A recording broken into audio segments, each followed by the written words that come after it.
you on the back row here. Scott, can you hear me? Okay, Judy? Okay.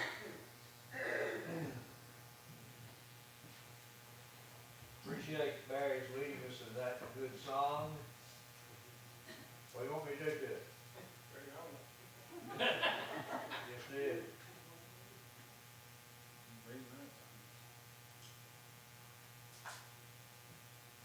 It says it is on and the green light is on. All right. Can we lay it on the floor and stop it? Hold it up. Yeah. Be like a cell phone. You got to turn a certain way to get it to work. Yeah. We are mindful of so many people tonight that probably if you are like me, you know some personally that have been involved in the storms and so on. And we were just talking a little while ago about the devastation, and all of that makes us realize how fragile life is and how quickly people can leave here, even in great numbers. You know, we don't realize that sometimes, but it sure puts things in a different perspective. I haven't been able to get a hold of Miss Carolyn. She lives over toward the Sykes community and in that area, and I think the phones are still out over there. Carolyn Harris is who I'm talking about, and if any of you have heard from her or anything, let me know. I've called 2 or 3 on the morning after to make sure that they were all right, and I could not get a hold of her and still hadn't been able to get a hold of her, but I'm sure that we would have known something about that by now. I think we talked to some people over at KFC a while ago, and they said that the phone service lights and stuff were still out over there in that area. One of Mr. Pete Watt's granddaughters is who we were talking to.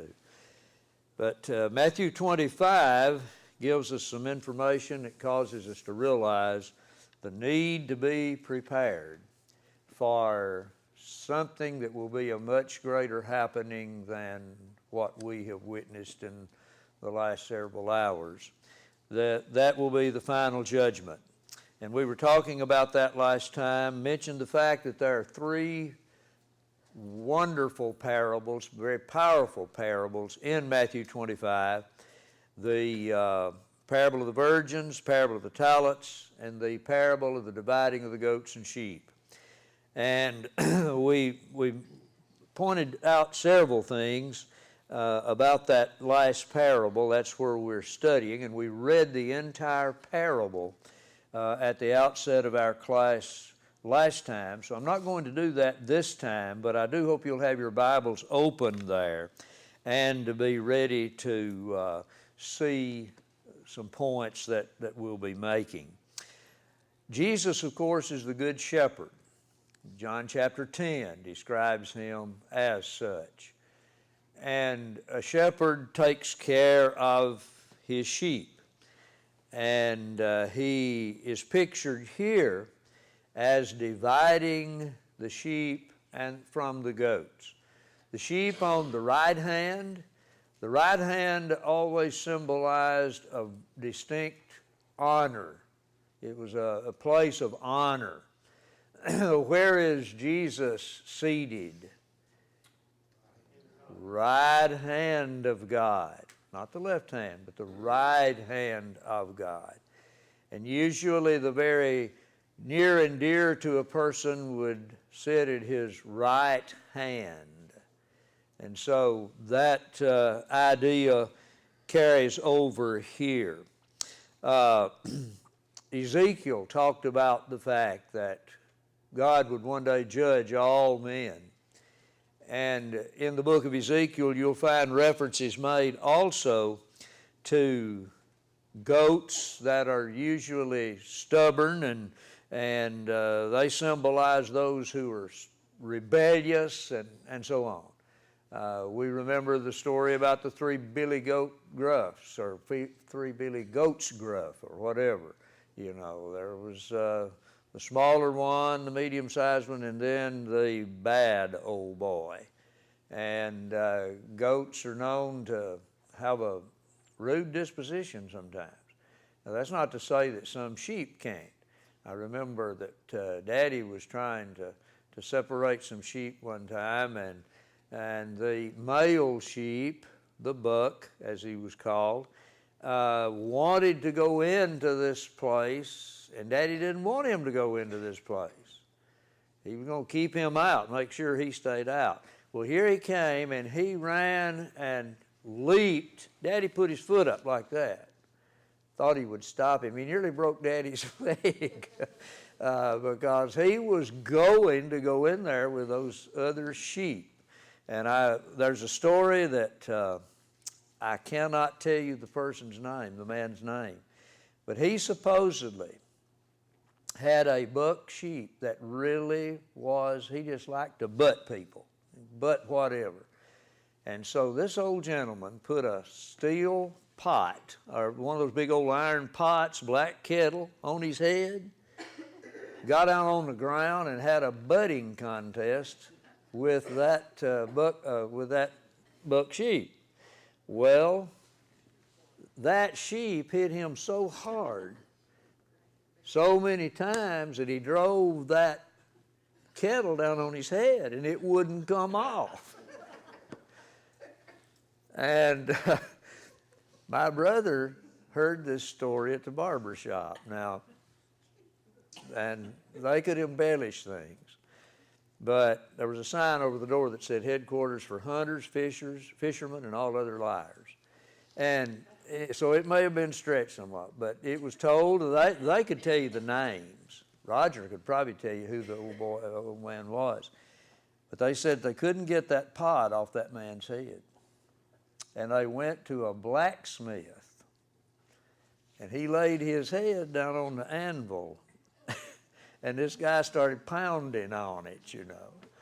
And he said something to the effect that, hit it a little harder, it roars like thunder. Now, I don't know about how much of that is the truth, but I illustrate that to tell you that sheep sometimes have a mind of their own. And he was going to break that buck sheep from butting, but I think the sheep won the butting contest. I think that's true. So there are some sheep now that could be a little bit mean too, but goats are notorious for being mischievous and wanting to do what they want to do and all of that. And they're usually the symbol in the Bible of someone that is stubborn and rebellious, whereas sheep usually illustrate people that are meek and gentle. And that's the difference here, and that's the contrast that is being drawn. I mentioned last time that sheep and goats ran together in Palestine and so on, but the separation of the goats from the sheep would usually be very easy because sheep are white and most of the goats were darker colors, and so that would make them stand out. But I want you to notice, I don't think I mentioned this last time, but if I did, it's good material and we need to call attention to it. But if you'll look throughout the book of Matthew, the Bible calls attention to the differences between good and evil. And that's what's being illustrated and discussed here. There's no middle ground. You're either a good person or you're an evil person. You're either righteous or you're wicked. And Matthew's account, beginning in chapter 3, talks about the separation of the wheat and the chaff. The wheat and the chaff, that stands out, you know. They'd throw the grain up into the air, and the wind would carry away the chaff. But the seeds, the kernels, would fall back to the earth or into the container. In Matthew 7, 13 and 14, you have the broad way and you have the narrow way. There's just two ways. You have in Matthew 7, 15 through 20, the good fruit and the bad fruit. Notice how these contrasts just keep occurring.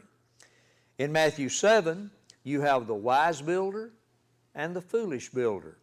in verses 24 through 27. In Matthew 13, the parable of the tares, you have the wheat and you have the tares. Those two things contrast. In Matthew 13, 47 through 50, you have the good fish, and then you have the fish to be discarded, you know. Everybody likes to eat crappie. Not everybody likes to eat carp.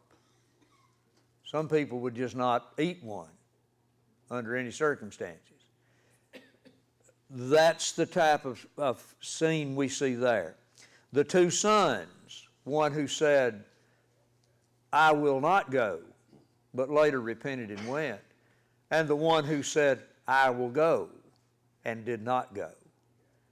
So you have the two sons, and we have seen in Matthew 22, you have the prepared and the unprepared wedding guests. There was one who did not have the proper garment. He was unprepared. He didn't have proper respect and regard for the custom of the day. And so he did not come properly attired while others did. And here in Matthew 25, we've seen the wise and foolish virgins, and now we see the sheep and the goats. So that explains to us, or helps us to appreciate the fact that there are two classes of people. The righteous, you'll notice, were told, come, you blessed of my Father, inherit the kingdom prepared for you from the foundation of the world. That's verse 34. The wicked, on the other hand, were told, depart from me, you cursed, into everlasting fire, prepared for the devil and his angels. For how long has it been the case that the kingdom was prepared for the faithful?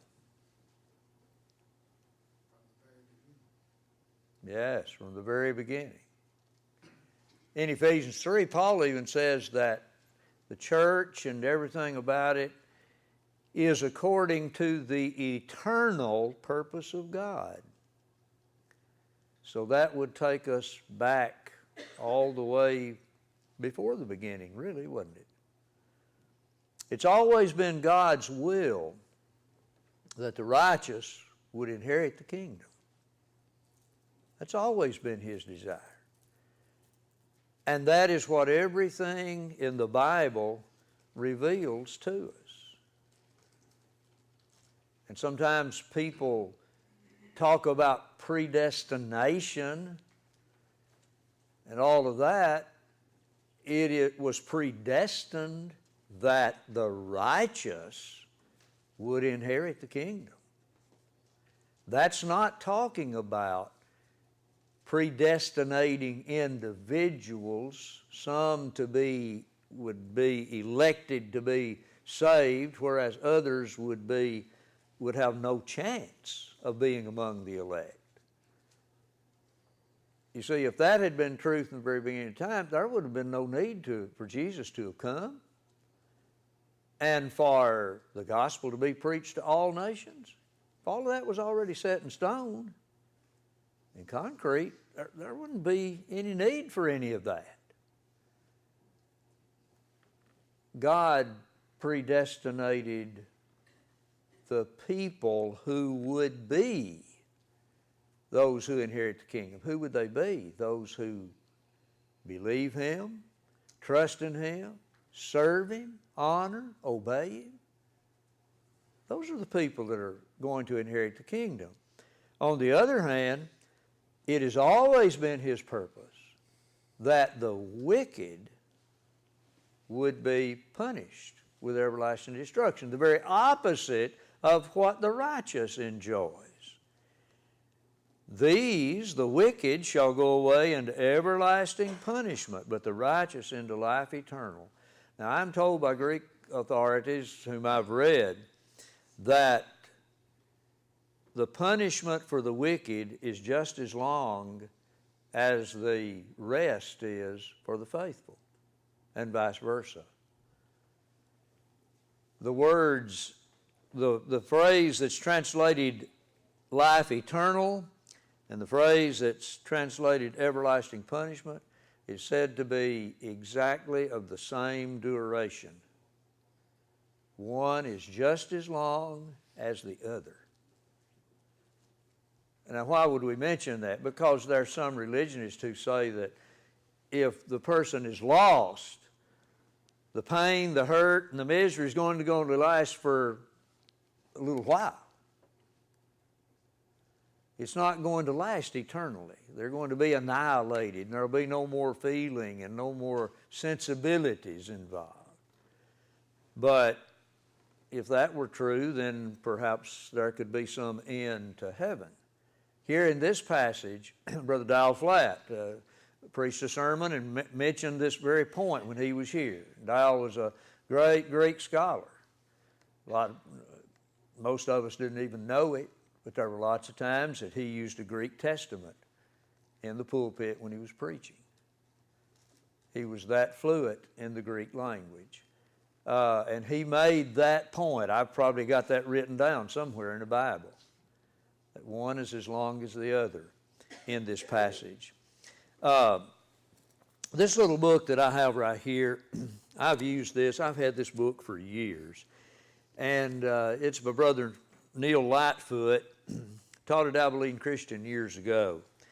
And he wrote this little book on the parables. And I think it's in the library downstairs too. But it's got a lot of really good, rich material in it. And he closes this book by discussing the final parable in the book of Matthew, which was delivered just before Jesus would be betrayed and turned over to the authorities and ultimately crucified. And I thought it was interesting that he gave the title to the chapter, the final chapter, that deals with this particular parable. And he heads it with these words: if only we had known. If only we had known. And I thought, that's an interesting take on that. It'd been a while since I'd read the book, but I reached and got it today and pulled it off the shelf. And this parable, as he discusses it, emphasizes some very important points. You might want to jot some of these down. Number one, this parable emphasizes giving to others.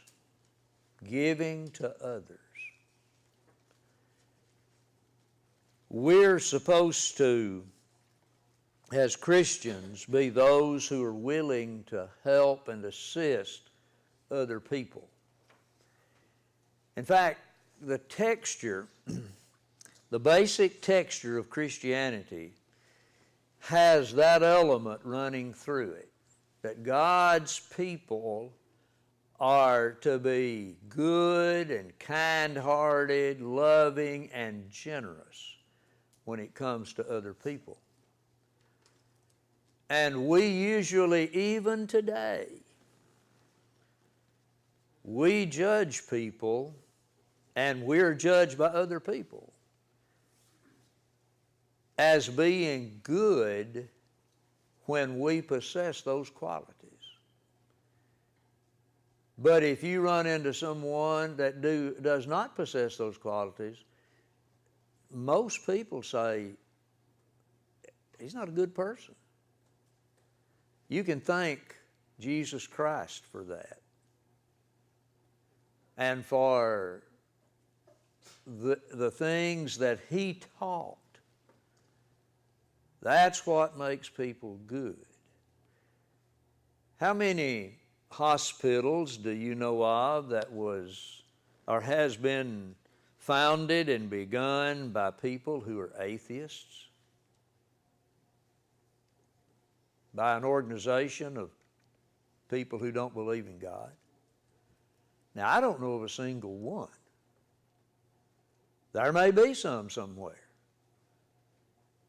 But most of the time, atheists do not do stuff like that.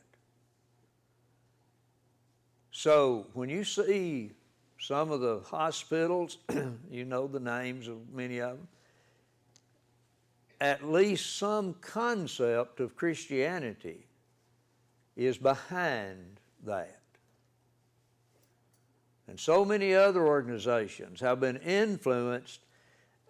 People, who might not be members of the Lord's church, but they know the statement, it's more blessed to give than to receive.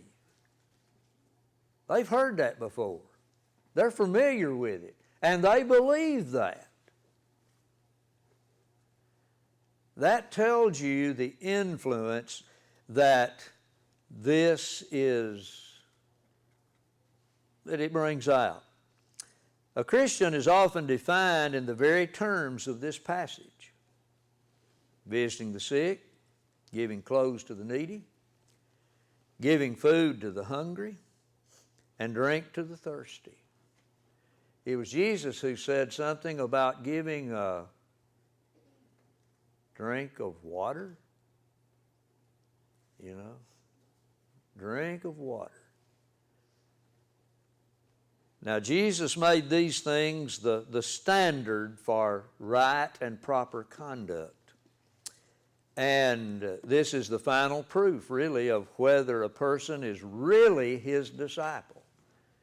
Yes, he must be an obedient believer, must believe in Jesus Christ, must turn from a life of sin, confess the name of Christ, and be baptized. But what does he do after that? Now, that's going to be the test. It's one thing to obey initially, but it's another thing entirely to live that lifestyle that Jesus taught. The second thing that Brother Lightfoot mentioned was that this parable emphasizes giving in simple things, in simple ways. That's one of the beautiful things about Christianity, is the simplicity of it. Have you ever thought, though, everybody can do all the things that Jesus mentions in this parable? Sometimes people say, well, I'm so poor, I need to be receiving instead of giving. That person even can do these things. Give somebody a drink when they're thirsty. That used to be one of the great marks of hospitality. Somebody riding down the road on a horse would stop at a farmhouse along the way, and the family would offer them water. You need a drink of water? Just such a simple thing.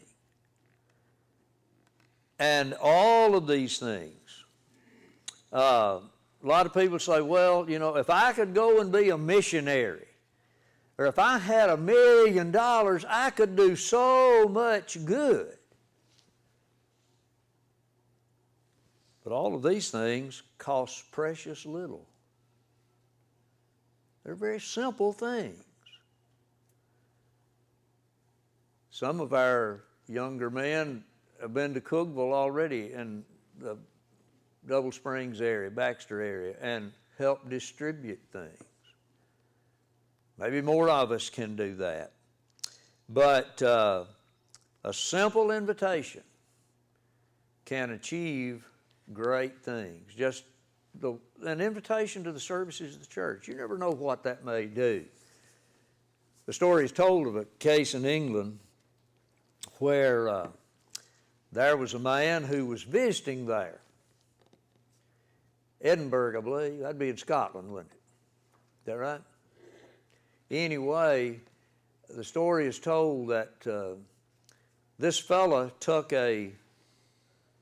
had the habit of, when he was traveling, he was a businessman, and when he was traveling, he would always go to church on Sunday, though he was in a strange place, but he had an unusual habit. He always invited somebody to go with him. And so he was in Edinburgh, and he invited this guy to go with him. And they went on Sunday morning. And this young man who went with him was so impressed, he went back on Sunday night. And he continued to go and became a believer. And so the story goes that years later, this fellow was back in that same area, and he went and met the preacher who was preaching there and introduced himself. His last name was Rich. And he said, the preacher said, wait right here a minute. And he went and got a stack of letters that the church had received. And there had been no telling how many people that had been, quote, led to Christ as a result of that first young man who went with an invitation from this businessman. And he said, all of these have wanted to know who you were because they had been invited by this one young man. Now that shows you the power of a very simple thing, just an invitation. You never know what may come out of that. And here's a third point that Brother Lightfoot makes that I really like. He says this parable teaches us something about giving without reward. Now I want you to notice something that you may not have ever thought of before about this parable. I want you to notice that those who had done so many good deeds were unaware of their goodness. Because both groups did what? When did we do that to you, Lord? When did we do that to you? And Jesus said, inasmuch as you did it unto one of the least of these my brethren, you did it unto me. And inasmuch as you did it not unto one of the least of these, you did it not unto me. Neither group were aware of the effects of what they were and were not doing. Now, I think that teaches us a very powerful lesson. What is to be our attitude about what we give and what we do? Kind and generous. I'm sorry? Kind and generous. Kind and generous. Don't do it for praise. Now, let's put it into the context of the book of Matthew. What do you have in Matthew? What did the Pharisees do? To be seen of men. Now, what did Jesus say about that? They have their reward. And I read just a day or two ago that the language, the original language in that verse, gives the idea you need not look for any other reward. That's the only reward you're going to get. What? The praise of men. You may get the praise of men, but Jesus says that's all you're going to get. So the word there is apecho, like an echo. And the sense of it is that's the full payment. That word suggests and means paid in full. That's all the pay you're going to get. The praise of man. So that tells us a whole lot about our motives, doesn't it? So the final point is giving to Christ. what we do, we give to Him. We do unto Him. And so let's be sure that we give Him the honor and glory. Now, I do not know who G.A. Studdert Kennedy is. He was of Birmingham, England, we're told. And this is the final quote that Brother Lightfoot makes in this little book. And I thought this was good. Listen to it. I really enjoy poetry. Don't know that much about it. But it always amazes me. I've always loved to read it, but I didn't like to be tested over it in college, especially. But listen to these words. When Jesus came to Golgotha, they hanged him on a tree. They drove great nails through hands and feet and made a Calvary. They crowned him with a crown of thorns, red were his wounds and deep. For those were crude and cruel days, and human flesh was cheap.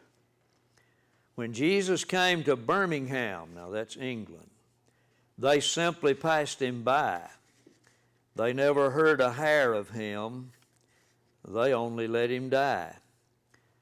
For men had grown more tender. They would not give him pain. They only passed on down the street and left him in the rain. Still Jesus cried, "Forgive them, for they know not what they do." And still it rained the winter rain and drenched him through and through. The crowds went home and left the street without a soul to see. Jesus crouched against a wall and cried for Calvary. Those are pretty powerful words when you stop and think about it. So when we have an opportunity to do good unto others, let's all be aware that we're doing it unto Christ. Any other comments, remarks? Pretty powerful parable. This parable closes the teaching of Jesus during his earthly ministry. And we'll be looking at some of the things that follow next week, Lord willing.